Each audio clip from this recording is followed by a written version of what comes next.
नमस्कार दोस्तों। स्वागत है आपका अपने चैनल सुनहरी कहानियाँ में। आज की कहानी है रोटियाँ, जिसकी लेखिका उर्मिला शिरीष जी हैं।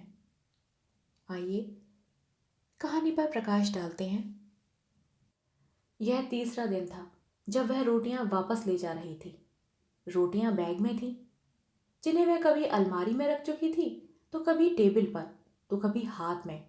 लेकिन हर बार कोई आ जाता और वह पैकेट छुपा लेती। उसे अफसोस हो रहा था कि रोटियां सामने रखी हैं और वह रोटियों के लिए उसके आसपास मंडरा रहा है। यहां तक कि उसकी क्लास में आकर बार बार झांकता।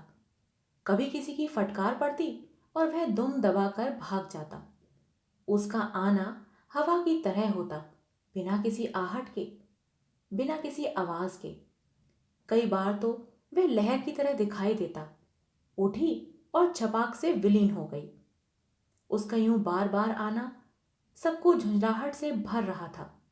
इतना गंदा, मरियल, बीमार, हड्डीला कुत्ता, पढ़े लिखे, साफ सुथरे, सुंदर, सजे धजे, खिलखिलाते, इठलाते, अपने अपने स्टेटस में जीते, प्रदर्शित करते, ज्योतिष के अनुसार प्रतिक्षण कलर कॉम्बिनेशन की वाहवाही लूटते, अभिजात्य समाज के बीच क्या कर रहा है। पता नहीं ये चपरासी क्या करते रहते हैं। इनसे कुत्ते भी नहीं भगाए जाते, बस अपना अपना ग्रुप बनाकर गप्पे लगाते रहते हैं। कामचोर कहीं के। पूरा बरामदा पॉटी और पेशाब से भरा पड़ा है। एक बार तो वे सब स्टाफ रूम में बंद हो गए थे और इतनी गंदगी मचा दी थी कि घर से फिनाइल और अगरबत्ती लानी पड़ी थी। नगमा ने गुस्से में होठ बिचकाते हुए कहा, वो ऐसे ही थोड़ी ना आता है। रंजना ने रहस्य खोलते हुए कहा, तो वो किसी से कुछ मांगने आता है। क्या? क्या मांगने आता है? रोटियां? किससे? कौन ये पुण्य कमाने का नाटक दिखाता है यहां पर? मैं भी तो सुनूं। मैडम वर्मा। मैडम वर्मा रोज उसके लिए रोटियां लाती हैं। अब उसको आदत जो पड़ गई है बैठे बिठाए खाने की। कामचोर अलाल कहीं का। बैठे बिठाए क्या केवल कुत्ता खा रहा है? मुझे लगता है यही तो। मैं सोचूं कि वह यहां क्यों मंडराता रहता है। हम लोग तो कभी घास नहीं डालते। मिसेस सक्सेना ने लिपस्टिक लगे होठों को मरोड़ते हुए कहा, बेचारा भूखा रहता है, देखती नहीं उसकी हालत। मिसेस भंडारी ने चिच करते हुए सहानुभूति दिखाने का अवसर न जाने दिया। हालत की बात तो ठीक है, पर कॉलेज के भीतर यह सब, आप जानती हैं ना इन कुत्तों की आदतें। मिसेस वर्मा को आते देखकर नगमा ने कहा, कुत्तों की आदतें? यह कुत्ता समाज की। रोटियां मैं अंदर थोड़ी ना डालती हूँ, बाहर मैदान में जाकर डालती हूँ। मिसेस वर्मा ने सफाई देते हुए कहा। बाद में उन्हें लगा कि वे सफाई क्यों दे रही हैं। यह समूची सृष्टि ही परस्परता के सिद्धांत पर चल रही है। जीव जगत, ब्रह्मांड, फिर इस छोटे से प्राणी के पीछे सब लोग हाथ धोकर क्यों पड़े हैं। उन्हें आज इन सभी वाक योद्धाओं ने आड़े हाथों ले लिया था। लेकिन घूमता तो वह यहां है, सुबह से शाम तक यहीं पड़ा रहता है। यहां मत डाला करिए, मिसेस सक्सेना बोली। गंदगी फैलाता है। वैसे ही तो हम लोग गंदगी से परेशान रहते हैं। कभी पानी नहीं तो कभी सफाई नहीं होती, ऊपर से इनका झमेला। उन सबकी बातें सुनकर मिसेस वर्मा की हिम्मत टूट गई। उनके सामने ही आने जाने वालों ने उसे दुत्कार कर भगा दिया। वह दुम दबाकर डरा सहमा पीछे मुड़ मुड़ कर देखता भागा जा रहा था। वे मन महसूस कर रह गईं। उसके पक्ष में एक शब्द न बोल सकी। यही उनकी कमजोरी है कि वे कभी भी सत्य का पक्ष खुलकर नहीं ले पाती हैं, वरना कितने तर्क हैं उनके पास। कुत्ता अपने समूह के साथ रहकर भी अलग थलग रहता था। कुत्तों के समाज ने भी उसे दुत्कार दिया था। उसकी हैसियत सेवक से गई गुजरी थी। अन्यथा मोटे ताजे तंदुरुस्त कुत्तों के बीच उसकी इतनी दयनीय हालत क्यों होती। वे सारे काले, गेहुआ भूरे रंग के देसी कुत्ते धूप सेकते सोए रहते और मस्ती करते, आपस में अठखेलियां करते रहते। कभी वे एक दूसरे का मुंह चाटते तो कभी पंजे उठा उठाकर एक दूसरे को छेड़ते। तो कभी खुलेआम प्रेम करते, तो कभी लंबी दौड़ लगाकर मुड़कर देखते और फिर दौड़ लगा देते। सारी धरती उन्हें अपनी लगती और सारे लोग आत्मीय। ऐसा नहीं था कि चपरासियों ने उन सबको डंडों से मारकर न भगाया हो, पर उनका आना सतत जारी रहता। कैंटीन से निकली झूठन और खाने वालों से छोड़ा गया अन्न उन्हें यहाँ खींच लाता था। बेशर्मों की तरह वे डांट दुत्कार खाकर यहीं जमे रहते। पर यह कुत्ता तो मात्र हड्डियों का ढांचा था। उसकी पसलियां गिनी जा सकती थीं। उसका काला मुंह सूख कर चपटा हो गया था। सीखियां पाव और बाहर निकली आंखें देखकर लगता था कि वह मौत के मुंह से निकलकर आ रहा है और कभी भी मौत के मुंह में जा सकता है।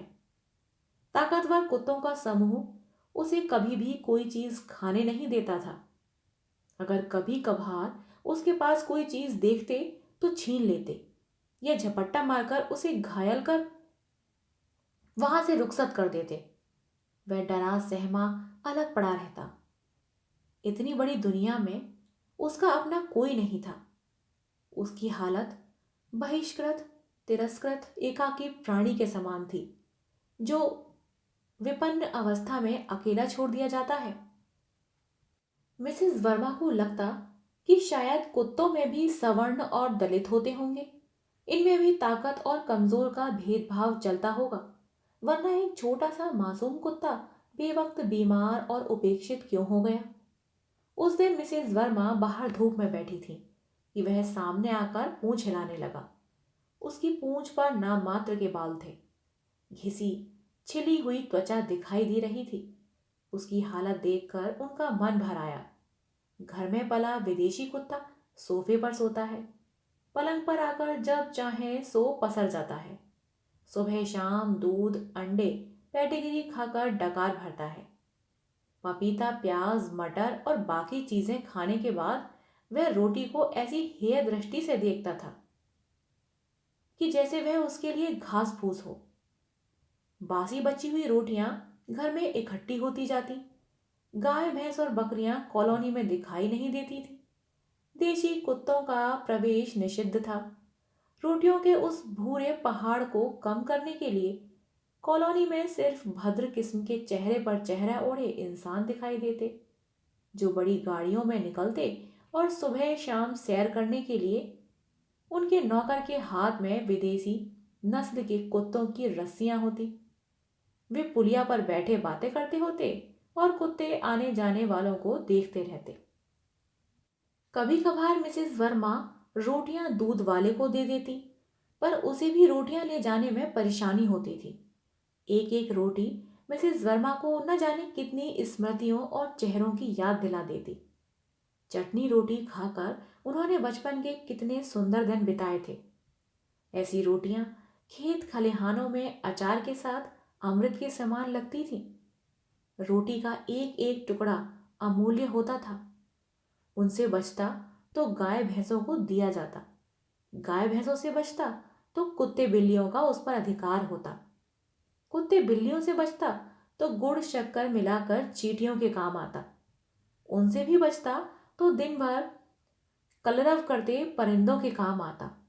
पर यहां तो इन रोटियों की कोई कद्र ही न थी। गोल गोल सफेद सुंदर इन रोटियों की। मिसेस वर्मा को आश्चर्य होता कि जिन रोटियों ने क्रांतियां करवाईं, जिन रोटियों ने युद्ध करवाया, जिन रोटियों के लिए इंसान रात दिन मरता खपता है, जिन रोटियों के लिए चोरी होती है, मालिक गिनकर रोटियां देता है, उन रोटियों को लोग यूं फेंक देते हैं। तब मिसेस वर्मा को लगा, जिसको सबसे ज्यादा जरूरत है उसको क्यों न खिलाई जाए। उस बीमार भूखे मरगिल्ले कुत्ते के लिए ये रोटियां प्राणदायक सिद्ध होंगी। वे अपने टिफिन के साथ 4 रोटियां रख लेती। एक दिन उन्होंने सबके सामने रोटियां डाल दी। देखती क्या है, मरियल कुत्ता डरता डरता सहमता आसपास देखता और सूंघता उन रोटियों की तरफ बढ़ा चला आ रहा है। वह यूं चल रहा था कि जैसे युद्ध के मैदान में सिपाही दुश्मनों का पीछा करते हुए बढ़ता है। साथ ही दबंग कुत्तों का डर तो था ही। लोगों का डर भी था, जो बार बार पत्थर मारकर उसे भगा देते थे। उसके मैले कुचैले बीमार शरीर को देखकर घिन करते थे, थूकते थे। देखो तो कितना दुबला है, बेचारे को कोई खाने को नहीं देता। जो मिलता है सो दूसरे कुत्ते छीन लेते हैं। कमजोर और गरीब तो हर जगह मारे जाते हैं, चाहे इंसान हो या जानवर। मिसेस बख्शी ने अफसोस जताते हुए कहा। कुत्ते ने चुपके से आकर पहले एक रोटी उठाई और इतनी तेजी के साथ भागा मानो किसी ने उसके सामने बंदूक की नाल तान दी हो। पर क्षणों के बाद ही वह लौट आया। इस बार उसने दूसरी रोटी उठाई और झाड़ियों में जाकर छिपा दी। तीसरी रोटी भी वह बरामदे में कहीं छिपा कर आया था, यानी वह अपने लिए दिन भर की व्यवस्था कर रहा था। चौथी रोटी उसने वहीं मैदान में बैठकर मजे से खाई। वह रोटी खाता जाता था और आसपास सतर्क निगाहों से देखता जाता था। रोटी खाते समय उसके चेहरे पर, उसकी आंखों में असुरक्षा का भाव अलबत्ता साफ नजर आ रहा था। पर थोड़ी देर के बाद ही वह पूंछ हिलाता हुआ मिसेस वर्मा के सामने आ खड़ा हुआ। उसकी आंखों में कृतज्ञता का भाव था, भूख शांत होने के बाद की तृप्ति। उसने अंगड़ाई ली और धूप में पांव पसार कर लोट लगाने लगा, मानो कह रहा हो कि मैं भी ताकतवर बनूंगा, मेरा भी कोई अपना है। यह क्रम चल निकला था। मिसेस वर्मा दो चार रोटियां ले आती। कुत्ता उसी तरह से रोटियां यहां वहां ले जाकर छिपा देता। उसका स्नेह और कृतज्ञता का भाव मिसेस वर्मा के प्रति बढ़ता जा रहा था। वह उनके आने की प्रतीक्षा करता, उनके आने पर पीछे पीछे चलकर अपनी प्रसन्नता जताता। पर दूसरी तरफ एक अलग ही चर्चा चल निकली थी। सीढ़ियों पर, बरामदे में, क्लासरूम में या कहीं भी गंदगी देखकर हर कोई उसी मरगिल्ले कुत्ते को दोषी ठहराता, उसे कोसता, गालियां देता, घिन करता। आपको बताऊं, सुखदा ने बाहर देखते हुए कहा, असल में मिसेस वर्मा ने इसको लपका लिया है। वो रोटियां लेकर आती हैं, दया दिखाती हैं, इसीलिए ये उनके पीछे पड़ा रहता है। यह कोई दया दिखाने की जगह है? दया दिखानी है तो घर ले जाओ, वहीं रखो, सेवा करो। मारे दुर्गंध के बैठा भी नहीं जाता। पर सुखदा, यही एक कुत्ता तो नहीं है, 7-8 कुत्तों का ग्रुप है। पर अंदर तो वही आता है। देखा कितना चालाक है, रोटियां छिपा कर रखता है। इसे चालाकी नहीं कहते, मजबूरी कहते हैं सुखदा। छीना झपटी में उसे कुछ नहीं मिलता। हर प्राणी अपने को जिंदा रखने के लिए हाथ पांव मारता है। पर स्टाफ रूम में या क्लासरूम में कुत्तों का आना, छी छी। मिसेस भंडारी ने मुंह बनाते हुए कहा। मैडम को बताना चाहिए। इतनी सी बात, इतनी सी बात नहीं है यह। इधर कुत्ते की सेहत में सुधार आता जा रहा था। उसके पांव और शरीर पर मांस की परत दिखने लगी थी। चेहरा भी भरने लगा था, यानी सूखी बासी रोटियां उसके शरीर को लग गई थी। मैडम, आपको प्रिंसिपल मैडम ने बुलाया है। दूसरे दिन चपरासी ने आकर कहा। आती हूं। जब वह प्राचार्य कक्ष में पहुंची तो मैडम फाइलों पर साइन कर रही थी। मैडम के चेहरे पर गुस्से के भाव थे। हालांकि उनकी बातों में कहीं कोई ऐसी बात ना होती थी जो आहत या अपमानित करती हो, पर आज उनके तेवर बदले हुए थे। मैडम, आपने बुलाया? बैठो। जी, आपके खिलाफ शिकायत आई है। क्या शिकायतें? कैसी शिकायतें? मिसेस वर्मा स्तब्ध रह गई, क्योंकि वे कॉलेज के सभी काम समय पर और समझदारी के साथ करती थीं। सभी गतिविधियों में भाग लेती थीं। उनकी क्लास में हमेशा छात्राएं रहती थीं। वे भी छात्राओं के साथ पूरी मेहनत करती थीं। तृतीय और चतुर्थ श्रेणी कर्मचारियों के साथ भी उनके संबंध अच्छे थे। फिर आज ऐसी क्या बात हो गई कि उनकी शिकायतें की गई? कैसी शिकायतें मैडम? किसकी तरफ से? मिसेस वर्मा से रहा ना गया तो पूछ बैठी। टीचर्स और स्टूडेंट्स की तरफ से। किस बात को लेकर? आप कॉलेज के माहौल को अनहाइजीनिक कर रही हैं। आपके कारण ही कॉलेज के अंदर गंदगी होती है। कैसे? सुना है आपने किसी कुत्ते को लपका लिया है। उसको रोटियां डालती हैं, जिससे वह क्लासरूम और स्टाफ रूम में आता जाता रहता है। मैडम, बाकी कुत्ते भी तो हैं। मैं तो जब से इस कॉलेज में आई हूँ कई कुत्तों को देखती आ रही हूँ। जरूरी तो नहीं कि यही कुत्ता गंदगी फैलाता हो। आपने देखा है उसे, बेचारा भूखा रहता है। इसीलिए मैं घर से रोटियां लाकर दे देती हूँ, वो भी पीछे के मैदान में। आपको यह सब कॉलेज के बाहर करना चाहिए। मैडम, मुझे भी जानवरों से प्रेम है, पर मिसेस वर्मा ने एक शब्द नहीं कहा। उनकी देह गुस्से के कारण कांप रही थी। आंखों में आंसू उमड़ आए थे। यह किस किताब में लिखा है कि किस स्थान पर कुत्ते को रोटियां देनी चाहिए, किस पर नहीं? आगे से ध्यान रखिएगा कि कुत्ता अंदर न आए। मैडम ने निर्णय देते हुए सख्त आदेशात्मक लहजे में कहा। जी। भर्राई आवाज में उन्होंने थैला उठाया और स्टाफ रूम की तरफ चल दी। थैले में रखी रोटियां अलमारी में रख दी। बगीचे में बैठा कुत्ता उन्हें देखकर दौड़ा दौड़ा आया। देखिए, वो आ गया आपका सेवक। इसको तो नगर निगम वालों से कहकर पकड़वा देना चाहिए। सुखदा ने हंसकर दम्भ के साथ कहा। सुखदा की व्यंग और दम्भ भरी हंसी उनके कलेजे को चीर गई। आज उनसे टिफिन नहीं निकाला गया। कुत्ता बार बार क्लासरूम के चक्कर लगा रहा था। कभी बरामदे में जाकर दुबक जाता, तो कभी भागकर दरवाजे के पीछे छिप जाता। तेज सर्दी पड़ रही थी। आसपास के खेतों में जमकर ओस गिरी थी। पाले से तमाम पेड़ पौधे और फसलें नष्ट हो गई थीं। कॉलेज परिसर में लोग गर्म कपड़ों से लदे, सिर पर टोपी लगाए, कान बांधे, गले में स्कार्फ डाले, दस्ताने पहने धूप सेक रहे थे, या चाय पी रहे थे, या गप्पे लगा रहे थे। उन सबके बीच मिसेस वर्मा को यह दुबला पतला कुत्ता दिखाई नहीं दिया। मिसेस वर्मा ने चारों तरफ निगाह दौड़ाई।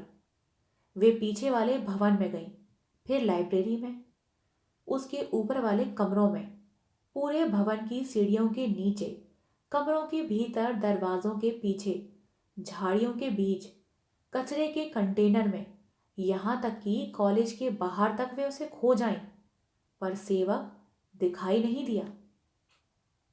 कहाँ चला गया? क्यों नहीं आया?